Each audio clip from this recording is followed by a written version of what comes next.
말씀은 히브리서 4장 12절서부터 16절까지 말씀입니다.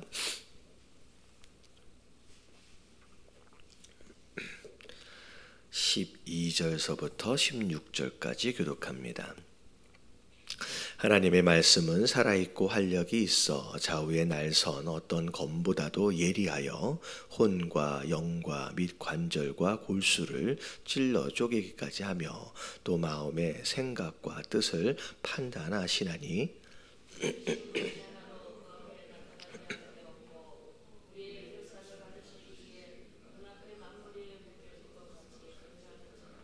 그러므로 우리에게 큰 제사장이 대제사장이 계시니 승천하시니 곧 하나님의 아들 예수시라. 우리가 믿는 도리를 굳게 잡을지어다.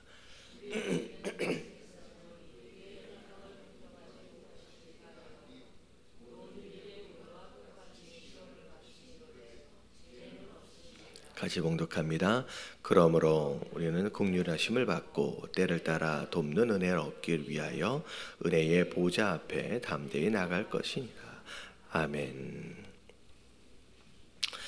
자, 우리가 4장 11절까지 우리가 안식을 누리려면 하나님의 말씀하심에 대하여 잘 듣고 그리고 순종해야 그래야 쉼을 얻고 안식을 누리게 된다라고 말씀을 함께 나눴습니다.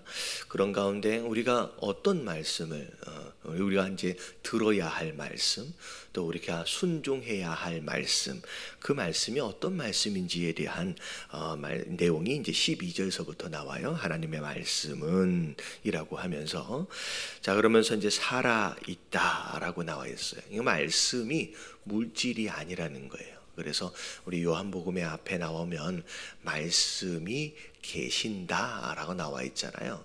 이 말씀은 물질 명사예요, 원래는. 그래서 말씀이 있었다라고 해야 되는데 말씀이 계신다라고 표현한 이유는 말씀이 우리가 알고 있는 물질이 아니라는 거죠. 말씀이 우리가 알다시피 하나님 그분이에요. 어떻게 보면 예수님 그분이 말씀이시고 바로 인격을 가지고 계시는 바로 하나님 그분 자체입니다. 그렇기 때문에 여기서도 이제 말씀이 뭐라고 나와 있냐면 살아있대요. 물질이 아니래요. 살아있대요. 그리고 활력이 있다라고 하는 것은 살아있는 가운데 이렇게 이제 식물처럼 가만히 머물러 있는 존재가 아니라 막 움직이며 일하는. 그래서 하나님은 이 세상이 만들어지는 만드시는 그 순간서부터 지금까지 쉬지 않고 일하시는, 워킹하시는 분이에요. 그래서 살아있고 활력이 있다. 그런데 움직여 일하고 계시는 그 말씀이 어떤 일을 하시느냐? 좌우에 날선 어떤 검보다도 예리하다. 그래서 예리해서 그 어떤 것도 이제 자르지 못하거나 그런 게 없다는 거죠. 그래서 아주 예리한데, 예리한 그 검 같은 이 말씀이 뭘 하시느냐? 우리의 혼과 영과 관절과 골수는 우리의 육체를 의미하지요. 다시 말하면 영과 혼과 육을, 영과 혼과 육, 모든 우리의 모든 것들을 찔러 쪼개기까지 한다는 거죠. 찔러 쪼갠다라고 하는 것은 마치 무슨 이제 전쟁을 하는 것처럼 무엇인가를 파괴시켜 버리는 어떤 그런 의미가 아니라 오히려 아주 예리한 칼로 수술대 위에서 무엇인가를 이제 수술하는 어떤 그런 과정들을 연상케 하는 표현이죠. 그래서 우리 하나님 말씀은 우리의 영, 우리 마음이에요. 마음. 그러니까 우리의 혼은 마음이고요. 우리의 영은 영이고, 그렇게 육체까지도 마치 수술하는 것처럼 이제 찔러 쪼개요. 근데 찔러 쪼개는, 수술하는 이유가 뭐냐? 그렇죠. 잘라내서 사실 덮어져 있는 것으로 인하여 발견되어지지 않는 더러운 것들, 악한 것들, 나쁜 것들을 드러내도록 하는 거예요. 드러내도록. 그래서 또 마음의 생각과 뜻을 판단하신다라고 나와 있어요. 말씀의 능력은 수술대 위에 올려져 있는 그 모습들처럼 아무리 덮어져 있다라고 할지라도 덮어져 있을 수 없게끔 다 찔러서 쪼개서 그 안에 숨겨져 있는 더러움들까지도 전부 다 드러나도록 하고 이제 악한 것들이 다 드러나도록 한다는 거죠. 그래서 어찌 보면 정말로 우리가 하나님의 말씀을 대할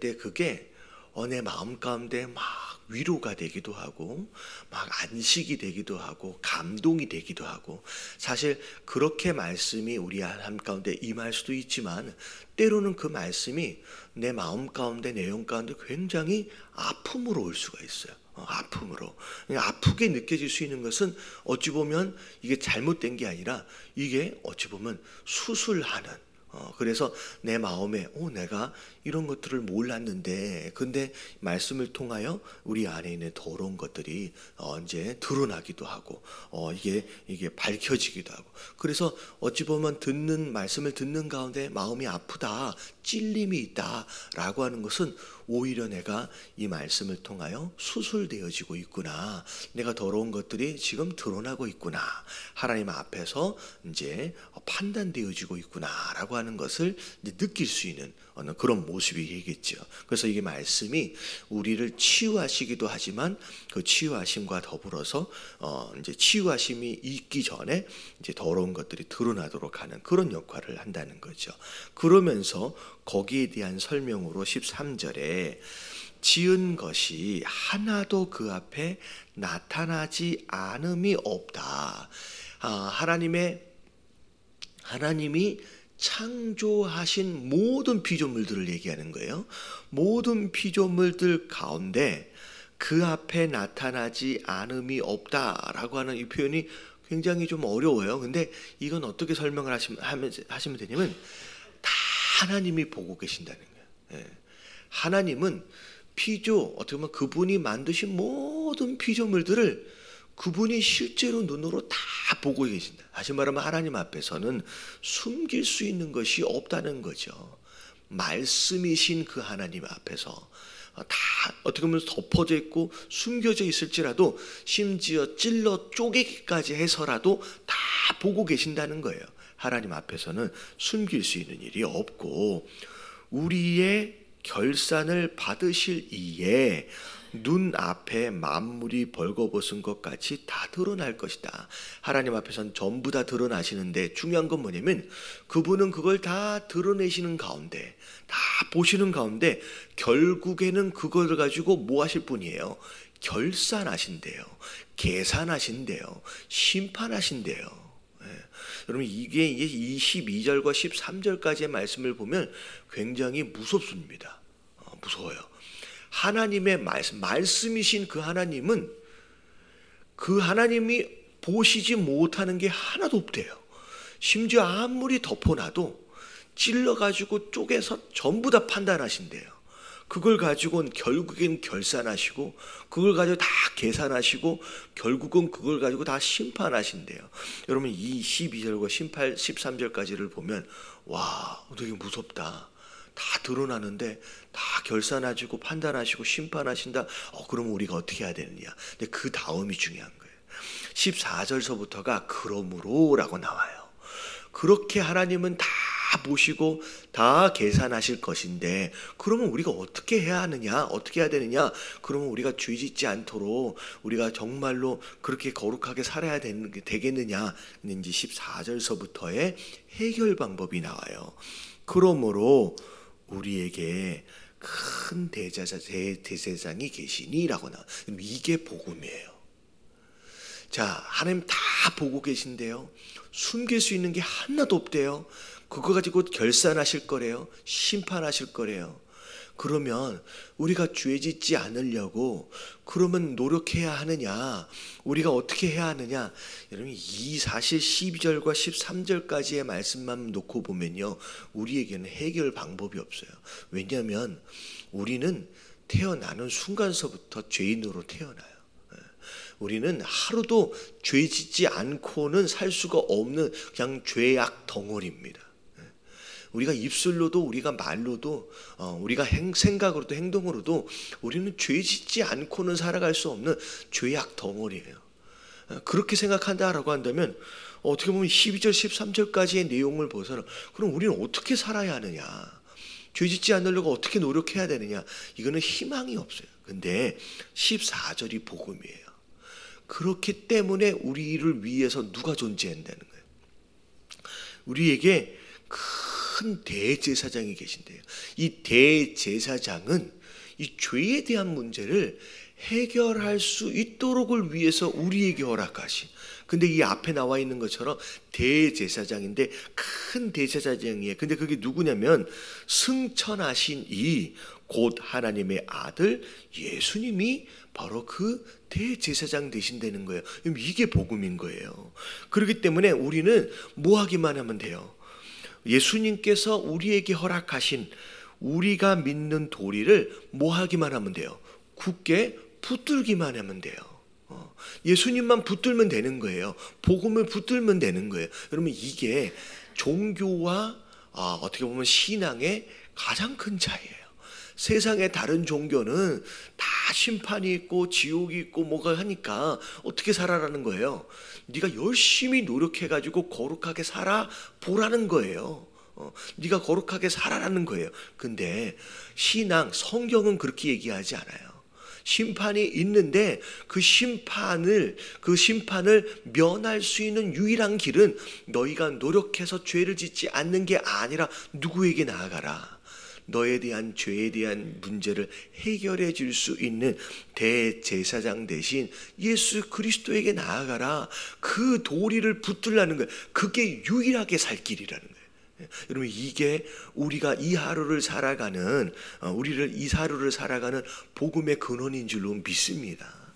우리가 죄짓지 않기 위해서 노력해야 돼요. 하지만 그보다 더 우선되어지는 것이 뭐냐면 예수 그리스도에게 나아가는 거예요. 그러면서 15절에 보니까 우리에게 있는 대제사장은 예수님을 설명하는 거예요. 우리의 연약함을 동정하지 못하실 이가 아니라는 거예요. 그러니까 우리가 연약함이라고 설명을 하고 있어요. 연약함. 우리가 어쩔 수 없이 죄를 지을 수밖에 없는 존재임을 성경은 연약함이라고 이야기를 합니다. 근데 그 연약함을 대제사장 되신 예수님께서는 동정하신대요. 우리가 왜 그렇게 죄를 지을 수밖에 없는지에 대하여 예수님은 다 알고 계신대요. 다 이해하신대요. 그리고 심지어 그 모습 그대로를 예수님은 받아주길 원하시는 거예요. 그러니까 이게 얼마나 큰 은혜냐 이런 거예요. 어떤 분들이 그렇게 말씀하시는 분들은 나름대로 양심이 좀 있는 분들이겠죠. 목사님, 제가 아직 너무 더러워요. 그래서 교회를 못 나오겠대요. 어떻게 보면 제가 조금 더 깨끗해진 다음에 교회를 좀 나오겠다는 거예요. 교회를 어떻게 보면 굉장히 양심적인 고백인 것처럼 보일 수 있는데 사실은 복음이 뭔지를 모르는 거죠. 예수님은 성경의 그 어느 누구에게도 좀 씻고 와라, 좀 깨끗해진 다음에 와라 라고 말씀하시는 게 아니라 예수님은 더러운 우리를 다 이해하시고 다 아신다는 거예요. 그래서 어떤 채로 오라는 거예요? 더럽지만 더러운 채로 오라는 거예요. 그러면 내가 받아주겠다는 거예요. 그리고 그 더러움은 어디서 씻어져요? 예수 그리스도 안에서 씻어지는 거예요. 그래서 교회 안에는 누구든 들어올 수 있어요. 누구든 올 수 있어요. 예수님은 누구든 수고하고 무거운 짐진 자들아, 그러니까 죄악 가운데서 괴롭힘을 당하고 그렇게 살고 있는 모든 자들로 하여금 그냥 다 오라라고 말씀하시는 거예요. 교회 안에는 누구든 올 수 있는 장소예요. 근데 중요한 건 뭐냐면 교회 안에서 예수 그리스도 안에, 왜냐하면 교회는 예수 그리스도의 몸 되어진 존재잖아요. 그러니까 그 안에서 씻어짐이 시작되거든요. 그러니까 예수님이 뭐라고 말씀하시냐? 다 안다는 거예요. 네가 얼마나 더러운지도 알고 네가 얼마나 연약한지도 알고 다 안다는 거예요. 그냥 오라는 거예요. 그러면서 동정하시는 이유가 뭐냐? 동정하시게 된 상황이 어떻게 된 거냐? 모든 일에 우리와 똑같이 시험을 받으신 이로되 죄는 없으시다. 어떻게 예수님이 우리의 연약함을 아시고 우리를 어떻게 이해할 수 있느냐? 그분이 그냥 하나님으로 저 하늘 높은 곳에서 우리를 지켜만 보고 계시는 분이 아니라는 거예요. 그분이 실제로 이 땅에 육신을 입으셔서 이 땅을 실제로 살아보신 분으로서 육체를 입고 계신 존재로 이 땅을 살아보셨기 때문에 이 육체를 입고 산다라는 것이 어떠한 것인지 그분이 실제로 경험하셨다는 거예요. 그래서 심지어 우리와 똑같이 시험을 다 당하신 분, 그리고 그 시험과 더불어서 모든 고통까지도 다 당해보신, 마음의 고통, 육체의 고통, 영혼의 고통까지도 다 당해보셨기 때문에, 그렇기 때문에 그분은 우리를 다 이해하실 수 있는 분이에요. 여러분, 이게 예수님이 이 땅에 육신을 입고 오신 이유라는 거예요. 그래서 예수님은 내가 다 안다, 내가 다 이해한다, 그래서 내가 너를 받아주길 원한다는 거예요. 그래서 16절에 그러므로, 자 이제 우리는 어떻게 해야 돼요? 자, 어떻게 해야 돼요? 우리가 해야 될 게 뭐냐면 우리는 긍휼하심을 받는 게 시작이에요. 우리의 신앙의 시작은 우리의 경건함이 아니에요. 우리의 경건함이, 우리의 어떻게 보면 순종도 나중 얘기고, 사실은 시작은 긍휼하심을 받는 거예요. 여러분, 하나님 앞에서 불쌍히 여김을 받는 것이 우리의 신앙인 줄로 믿습니다.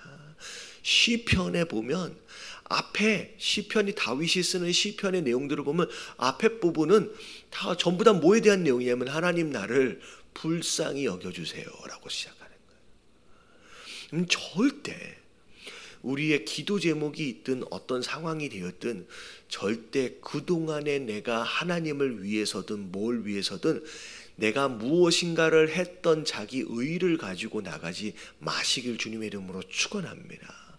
자꾸 어떤 일이 벌어지면, 어떤 상황이 벌어지면 내가 그동안 하나님 앞에 무엇인가를 한 것이 자꾸 떠올라요. 내가 얼마나 예배를 많이 드렸는데, 내가 얼마나 봉사를 했는데, 내가 얼마나 수고했는데, 이런 그것이 아니에요. 하나님께 나아가는 자는 자기의 의를 가지고 나가는 게 아니에요. 우리 인간의 의는 무엇과 같대요? 더럽혀진 옷과 같대요. 그걸 아무리 씻어도 씻어지지 않는 거예요. 우리의 의는 그냥 더럽혀진 옷, 그것과 같다는 거예요. 우리 의로는 하나님 앞에 나갈 수가 없고, 그저 우리는 하나님 앞에 오늘 하루도 하나님 나를 불쌍히 여겨 주시옵소서. 불쌍히 여겨 주시옵소서. 여러분, 이게 우리의 신앙의 시작이에요. 하나님이 우리를 불쌍히 여겨 주심으로 인하여 복음이 진행이 되는 거죠. 그래서 불쌍히 여김을 받고, 자, 때를 따라 돕는 은혜를 얻기 위해, 자, 우리가 불쌍히 여김을 받은 다음에 우리에게 필요한 게 뭐냐면 하나님의 도우심이 필요한 거예요. 다시 말하면 12절과 13절에 나오는 이 심판하심에 대한 문제를 해결하려면 반드시 그분이 우리를 도와주셔야 돼요. 근데 이 도우심은 어떻게 도와주시는 것이냐면 하나님은 필요한 때를 따라 도와주시는 거예요. 내가 어떤 상황에서 어떤 도움이 필요할지에 대하여 하나님은 그 도우심과 더불어 그 때까지도 다 알고 계신다는 거예요. 그래서 그 때를 따라 돕는 그 도우심이 필요한데, 근데 그게 뭐라고 얘기하면 그게 또 은혜래요. 그러니까 불쌍히 여김을 받는 가운데 하나님 나를 도와주시는데, 그 도우심은 내가 무엇인가를 잘해서 허락되어지는 도우심이 아니라 그럴 자격이 없어요. 그런데 하나님이 은혜로 베풀어 주시는 도우심이에요. 그 도우심이 우리에게 너무 필요하다는 거예요. 그게. 근데 그걸 위해서 우리가 뭘 해야 되느냐? 은혜의 보좌 앞에 어떻게 나아가래요? 담대히 나아가래요. 여러분, 은혜의 보좌 앞에 나아간다라는 거, 이 보좌에 앉으신 분이 누구냐면 예수님이거든요. 여러분, 이 보좌 앞에 담대히 나아가는 것을 어떻게 보면 구체적으로 이거구나 라고 여겨질 수 있는 모습이 뭐냐면 이게 예배예요. 여러분, 우리가 지금 뭐 하고 있는 거냐? 우리가 지금 뭐 하고 있느냐? 하나님, 나는 아무리 노력해도 발버둥을 쳐도 그냥 죄인일 수밖에 없는 존재임을 스스로 인정하는 거예요. 그런 가운데 하나님, 나를 불쌍히 여겨주세요. 나는 아무리 애를 써도 심판대 앞에서 정하다라고 여겨질 수 있는 존재가 될 수가 없습니다라고 스스로 인정하는 가운데 하나님, 날 도와주셔야 합니다. 하나님, 나에게 때를 따라 필요한 도우심이 너무 필요합니다. 그래서 하나님의 은혜가 필요합니다 라고 하는 것을 위해서 지금 하나님의 은혜의 보좌 앞으로 지금 나아가는 거예요. 여러분, 이게 예배인 거예요. 여러분, 우리의 예배가 여러분 이런 모습이어야 하는 줄로 믿습니다. 우리 하나님 앞에 그렇게 나아가는 우리의 연약함을 고백하면서 하나님, 나를 도와달라고.